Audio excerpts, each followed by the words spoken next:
من يهده الله فلا مضل له ومن يضلل فلا هادي له وأشهد أن لا إله إلا الله وحده لا شريك له وأشهد أن محمدًا عبده ورسوله أما بعد فأعوذ بالله من الشيطان الرجيم من عمل صالحا من ذكر أو أنثى وهو مؤمن فلنحيينه حياة طيبة ولنجزينهم أجرهم بأحسن ما كانوا يعملون۔ سورۃ النحل کی آیت آپ کے سامنے تلاوت کی ہے۔ اس آیت میں اللہ رب العزت ہر مسلمان کو، خواہ وہ مرد ہو یا عورت ہو، اسے نیک عمل کرنے کی ترغیب دے رہے ہیں۔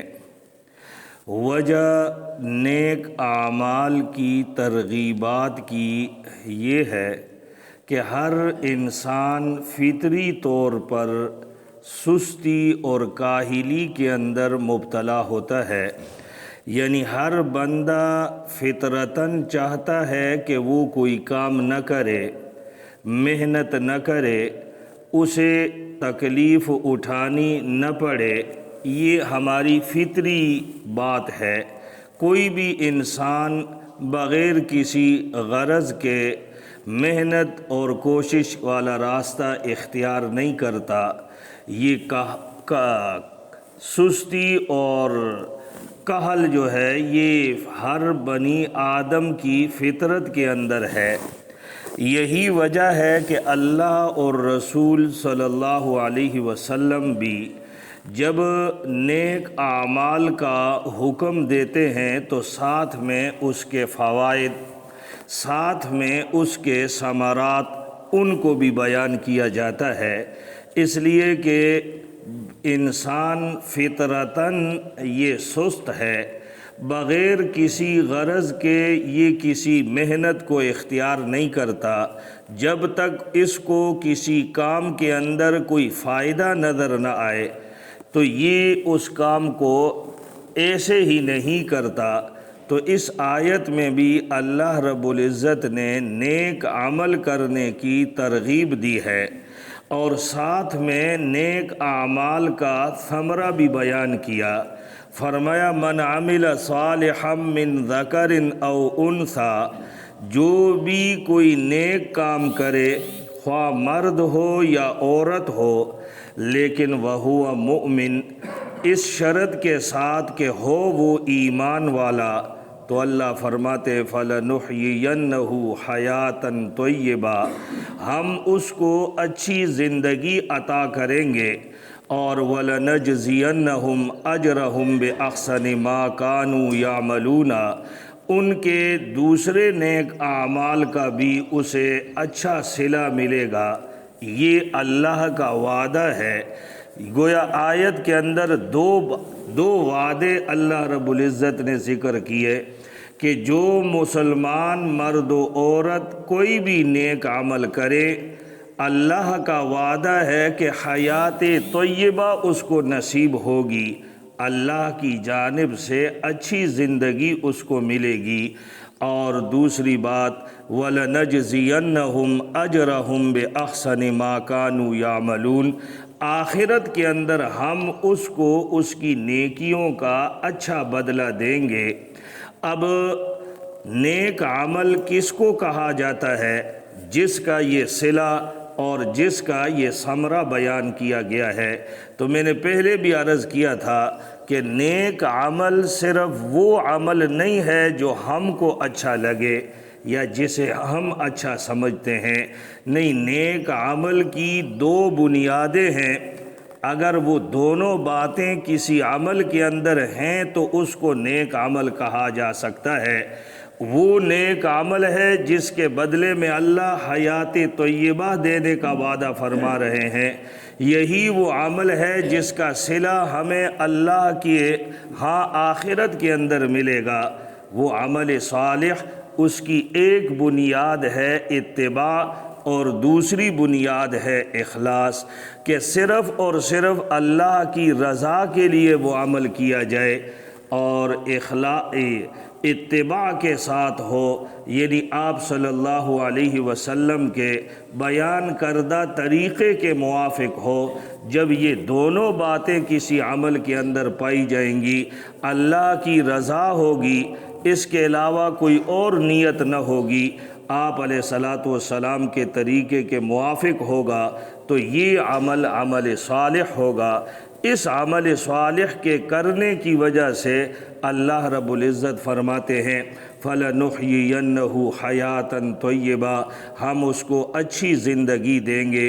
اچھی زندگی کا مطلب یہ ہے کہ اللہ کے ہاں اس کی وہ زندگی اچھی ہوگی، اور ظاہر ہے اللہ کی نظر میں اچھی زندگی ایک بنی آدم کی، ایک مسلمان کی اچھی زندگی وہ ہے کہ جس میں وہ اللہ کی جانب متوجہ ہو کر زندگی گزارے گا، خواہ وہ کیسی بھی حالت میں ہو۔ تکلیفیں ضرور آئیں گی، مصیبتیں اس کو ضرور پہنچیں گی، لیکن اس کا دھیان اور اس کی توجہ اللہ کی جانب سے نہیں مڑے گی، وہ ہر وقت اللہ کی طرف متوجہ ہوگا۔ وہ اگر اس کو جو بھی ملے گا اس پر وہ قناعت کرے گا، اسے اللہ کی جانب سے اگر تکلیف پہنچی اس پر صبر کرے گا، اسے اگر اللہ نے کوئی نعمت دے دی، کسی نعمت سے نوازا، تو اس پر وہ اللہ کا شکر ادا کرے گا۔ یہ قناعت، یہ شکر اور یہ صبر والی جو زندگی ہے، اسی کو اللہ نے حیات طیبہ قرار دیا کہ ہم اسے اچھی زندگی دیں گے۔ وہ اس زندگی میں مطمئن ہوگا، اطمینان والی زندگی اس کو نصیب ہوگی۔ لہذا اگر نیک اعمال کی توفیق ہو اور مال اور دولت کم بھی ہو، تب بھی ہم دیکھتے ہیں کہ یہ لوگ اطمینان والی زندگی بسر کر رہے ہوتے ہیں۔ لیکن اگر مال و دولت زیادہ ہو اور نیک اعمال کی توفیق نہ ہو، اللہ کی رضا، اللہ کی طرف سے شکر اور صبر کا معاملہ اس میں نہ ہو، تو وہ زندگی پریشانیوں سے بھری ہوتی ہے۔ اگرچہ بظاہر ہمیں وہ اچھی لگے، تو اس لیے یہاں جو اچھی زندگی کا ذکر ہے، یہ وہ اچھی ہے جو اللہ کی نظر میں اچھی ہوگی۔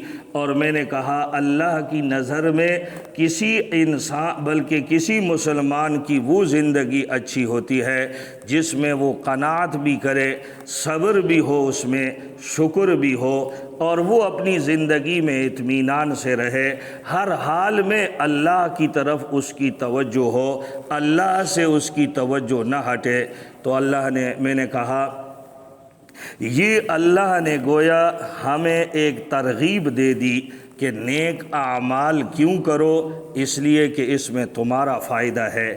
تو اللہ نے بجا اور آپ صلی اللہ علیہ وسلم نے احادیث میں بھی نیک اعمال کے کرنے کا ثمرہ بیان کیا، اس کے دنیاوی فائدے بیان کیے، آخرت کے فائدے اور آخرت کی نعمتیں گنوائی ہیں، اس لیے کہ طبیعت کے اندر شوق ہے، طبیعت کے اندر حرص ہے، ہم اسی کام کو کرتے ہیں، اسی کو پسند کرتے ہیں جس میں ہمیں کوئی فائدہ سمجھ آئے، جس میں ہمیں کوئی فائدہ اور جس سے ہماری کوئی غرض متعلق ہو۔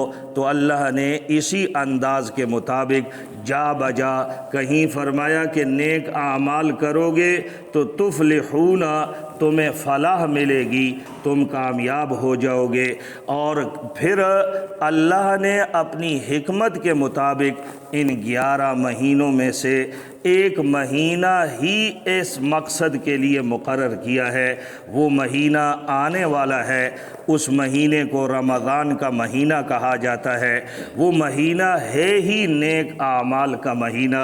اس مہینے میں نیک اعمال کے ساتھ اس کے ثمرات کا ایک معنوی تعلق ہے کہ ہر مسلمان، مکلف مسلمان، جسے اس مہینے کے اندر اللہ کی عبادت کی ادائیگی کی توفیق حاصل ہوتی ہے، وہ اس میں غور کرتا ہے اور اس میں کوشش کرتا ہے، اسے اپنی نیکیوں کے ثمرات اپنی آنکھوں سے نظر آتے ہیں، خود ہی وہ سمجھ جاتا ہے کہ اللہ نیک اعمال کا ثمرہ، نیک اعمال کا بدلہ دنیا میں کیسے دیتا ہے۔ لیکن ہم چونکہ سوچ سمجھ کر تو نہیں رکھتے، یہی وجہ ہے کہ رمضان اور غیر رمضان کی زندگیوں میں ہمارا بہت بڑا فرق ہوتا ہے۔ رمضان میں زندگی کچھ اور ہوتی ہے، رمضان کے مہینے میں زندگی کا روش اچھا ہوتا ہے، لیکن رمضان سے پہلے وہ حالت نہیں ہوتی، رمضان کے بعد بھی وہ حالت باقی نہیں رہتی، اس لیے کہ ہم عادتاً یعنی عادی طور پر رمضان گزار لیتے ہیں، روزے بھی رکھ لیتے ہیں، تراویح کا اہتمام بھی ہوتا ہے اور قرآن مجید کی تلاوت کی پابندی بھی ہوتی ہے، لیکن بعد میں یہ معمولات ہمارے یکسر ختم ہو جاتے ہیں۔ جو ہی عید کا چاند نظر آتا ہے، سارے کے سارے معمولات رہ جاتے ہیں۔ وجہ یہ ہے کہ ہم نے صحیح طور پر غور فکر نہیں کیا کہ ہم دنیا کے اندر جو نیکیاں کرتے ہیں، ہمیں ان نیکیوں کا کیا صلہ ملتا ہے۔ دنیا کے کاموں میں ہم مشکل سے مشکل کام کر گزرتے ہیں، اس لیے کہ ہم نے سوچ رکھا ہوتا ہے کہ اس مشکل کے کام کے بدلے مجھے فلاں فائدہ ملے گا، میرا فلاں فائدہ ہوگا، اس لیے مشکل برداشت کر لیتے ہیں، تکلیف برداشت کر لیتے ہیں، اور یہ کوئی گناہ کا کام نہیں ہے، یہ کوئی ناجائز نہیں ہے، لیکن میں کہنے کا مطلب یہ ہے کہ ہمیں دین کے کاموں میں بھی اسی طرح سوچنا چاہیے۔ اسی سوچ بچار کے لیے قرآن مجید میں جہاں بھی نیک اعمال کا ذکر ہے، ثمرہ اور فائدہ ساتھ میں ذکر ہوتا ہے۔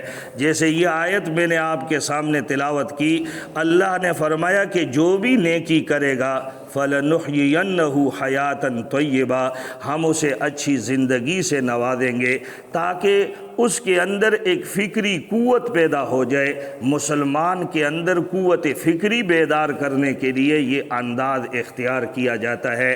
ہم سوچیں کہ رمضان کے اندر ہم کیا کر رہے ہیں اور یہ کیوں کر رہے ہیں، رمضان کے اندر ہمارا معمول کیا ہوتا ہے اور یہ کیوں ہوتا ہے، تو پھر رمضان کے بعد والی زندگی میں بھی رمضان کے اثرات ہمیں دکھائی دیں گے۔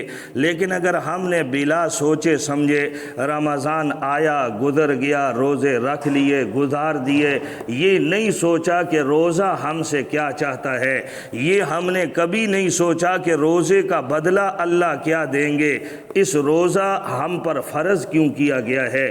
قرآن مجید میں فرمایا لعلکم تتقون، روزے کو فرض کرنے کا مقصد ہی یہ ہے کہ تمہاری زندگیوں میں تقوی پیدا ہو جائے، تمہاری زندگیوں میں احتیاط پیدا ہو جائے، بولنا احتیاط سے ہو، تمہارا سننا احتیاط سے ہو۔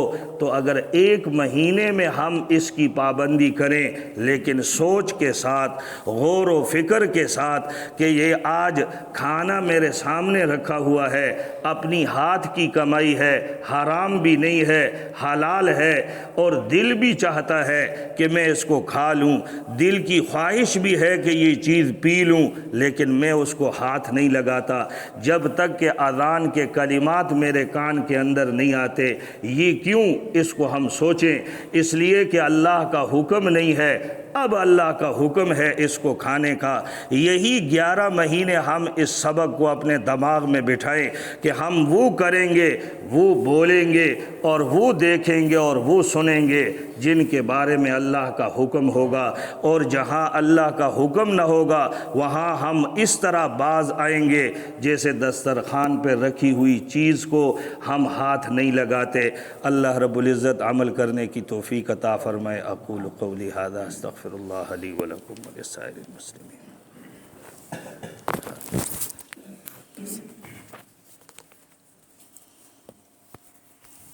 اللہ اکبر۔